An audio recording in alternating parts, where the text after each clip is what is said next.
Empowerment म्हणजे काय मी लिहिणार पहिले एम्पॉवरमेंटचा अर्थ काय असतो, मग एम्पॉवरमेंट मध्ये कुठले कुठले डायमेन्शन्स असतात, कंपोनेंट्स असतात. वुमन एम्पॉवरमेंट म्हणजे काय, वुमनला एम्पॉवरमेंट झाली नाही झाली आपण कधी म्हणतो कसं म्हणतो. हा झाला माझा पहिला पॅराग्राफ की डेफिनेशन जे आहे त्यातले जे कीवर्ड्स आहेत त्याचा एक मिनिंग आणि आपलं कनोटेशन आपलं नोशन जे आहे म्हणजे माझी एम्पॉवरमेंटची डेफिनेशन जी आहे ती लिहिणं मी अपेक्षित आहे.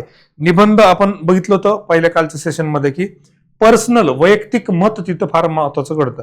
म्हणजे शासनाचं म्हणणं वुमन एम्पॉवरमेंट म्हणजे हे, एखाद्या फेमिनिस्टचं म्हणणं वुमन एम्पॉवरमेंट म्हणजे हे, ते तर ओके, पण तुमचं काय म्हणणं आहे, तुमचं त्याच्याबद्दलचं अंडरस्टँडिंग काय आहे हे सांगणं फार गरजेचं आहे इंट्रोडक्शन मध्ये. सुरुवातीच्या म्हणजे आपण जेव्हा एसेला ओपन करतो त्यावेळेस की माझी ही वुमन एम्पॉवरमेंटची कन्सेप्ट आहे. माझी फॉर एक्झाम्पल अशी कन्सेप्ट आहे की वुमन एम्पॉवरमेंट म्हणजे जिथे तुम्हाला कुठल्याही बाबतीमध्ये कसल्याही प्रकारे लिमिटेशन्स त्या ठिकाणी असत नाहीत.